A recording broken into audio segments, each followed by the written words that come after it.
Was für ein Prachtexemplar, da schaut man doch gerne hin. Das ist der legendäre Krupp Titan, Baujahr 1952. Ein Meisterstück deutscher Ingenieurskunst. Und das ist der Herr der 3 Kruppringe, Helmut Hoffmann aus Oberhausen. Helmut hat allen Grund, auf diesen LKW stolz zu sein. Über 20 Jahre lang hat er daran gearbeitet, um den klassischen Fernverkehrszug wieder auf die Räder zu stellen. Heute noch einen Krupp Titan auf der Straße zu sehen, grenzt fast an ein Wunder.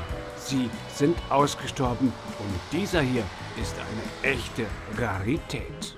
Es gibt in Belgien 2 Stück aus der britischen Rheinarmee, die sind noch vorhanden. Dann ist meiner hier restauriert in Deutschland und von Hecker ist einer. Also 2 in Deutschland und einen dritten, den baue ich zurzeit gerade auf, im Grunde genommen aus Teilen.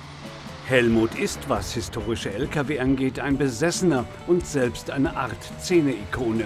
Dass aber ausgerechnet ein Krupp Titan zu seiner Sammlung gehört, hat eine Vorgeschichte. Denn der Krupp Titan ist Teil seiner eigenen Kindheit. Und da kommen Erinnerungen auf. Wir drehen das Rad der Geschichte zurück und stellen uns den kleinen Helmut einmal vor.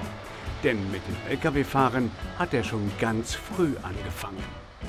Also als ich 5, 6 Jahre alt war, konnte ich schon einen LKW fahren. Nur mussten wir damals auf die Pedale, hat mein Vater 2 Holzklötze gemacht mit Flügelschrauben, hat die Klötze drauf gemacht, dass ich die Kupplung drehen konnte.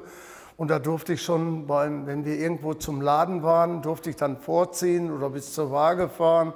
Das habe ich mit 6 Jahren schon gemacht. Auch die Geschichte des Krupp Titan ist voller Geschichten. Dazu gehört nicht nur, dass der stolze LKW einst die Königsklasse der deutschen LKW-Produktion markierte, sondern vor allem sein Motor. Oder besser seine 2 Dreizylindermotoren mit jeweils 105 PS. Woher aber kommt die Idee mit den 2 Motoren? Damals war es so, dass die Alliierten sagten, wir bauen keine dicken Motoren mehr und mit viel PS. Und dann hat Krupp gesagt, dann machen wir einfach 2 Motoren separat und kuppeln die nur einfach.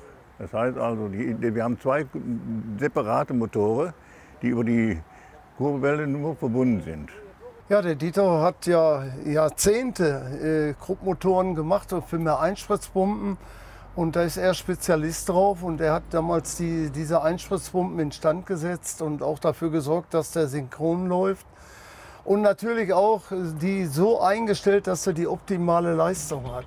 Ein Prachtexemplar ist neben dem LKW natürlich auch der Anhänger. Übrigens ein Schmitz-Anhänger und ebenso original restauriert wie der Krupp Titan. Auch solche Handbremsen für den Hänger gibt es schon lange nicht mehr.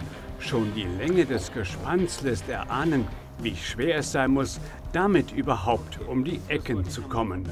Ja gut, der LKW ist 21,5 Meter lang und das ist ja heute nicht mehr möglich mit der Länge oder mit Ausnahmegenehmigung. Früher war das einmal eine Genehmigung für ausgestellt und da waren die bei fast 22 Meter. Fahren wir also los mit einem Lastwagen, der die Geschichte des Nachkriegsdeutschlands und der Wirtschaftswunderzeit in die Gegenwart zurückholt. Es ist wirklich gar nicht so einfach, bei diesen Abmessungen den Überblick zu behalten.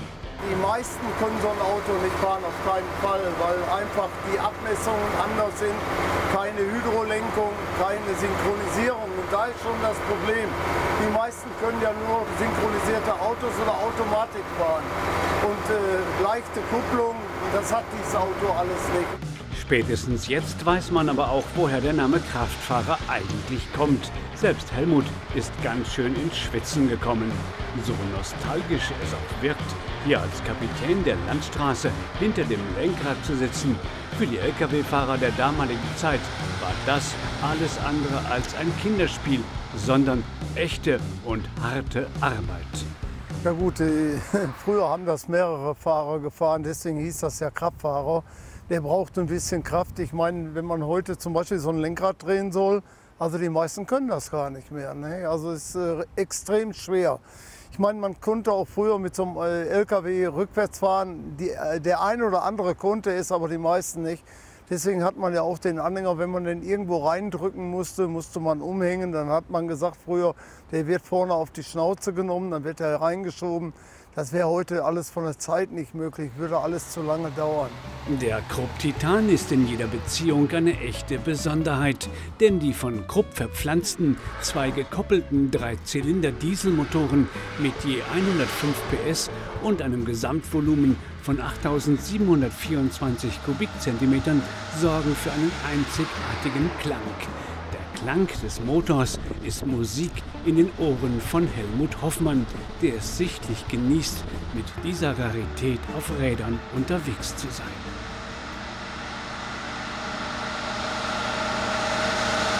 Dieser Zweitaktmotor, der spricht seinen eigenen Namen, indem man ihn hört, der Krupp, Krupp, Krupp. Also der spricht seinen eigenen Namen, das ist das Zweitaktgeräusch. Und das ist einfach genial, ist einfach fantastisch.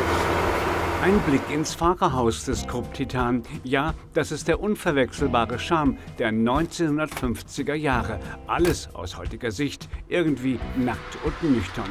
Doch war dieser LKW hinsichtlich seiner Ausstattung der Zeit weit voraus und durchaus luxuriös. Viele Instrumente gab es gleich zweimal. Durch diese zwei Motoren hat er zwei Öldruckmesser, der hat zwei Spüldruckmesser, der hat eine Temperatur, die ist aber für beide Motoren. Und dann natürlich der Luftmanometer. Und was der auch besonders hatte, wo ich mich am Krupp immer erinnern kann, das ist das gigantische Lufthorn, was der hatte. Und wenn man das heute hört, das war ja zu der Zeit was Besonderes, so ein Lufthorn. Helmut ist begeistert und schwelgt in Erinnerungen. Damals kostete dieses Exemplar übrigens rund 75.000 D-Mark und ist in diesem Zustand natürlich heute ein Vielfaches wert in Euro. Die Zeiten haben sich eben geändert. Doch genauso wenig wie Helmut Hoffmann den Krupp Titan in fremde Hände geben möchte, würde er ihn mit einem aktuellen LKW tauschen wollen. Früher war für ihn eben vieles anders und damit auch besser. Weil an den Autos konnte man früher alles selber machen, man brauchte keinen Laptop. Und heute bleibt man für die geringste Kleinigkeit stehen, da muss der Service rauskommen, da muss der Laptop dran gehangen werden und manchmal sind es nur Kleinigkeiten, die man früher mechanisch aber an solchen Autos alle beheben konnte. Markant ist natürlich auch die riesige Schnauze des Krupp Titan. Sein Designer hat sie damals übrigens dem Opel Kapitän nachempfunden, der Sinnbild automobiler Oberklasse war. Genau wie der Krupp Titan bei den LKW, der in jedem Fall ein absoluter Eyecatcher und ein Highlight unter den LKW-Klassikern ist.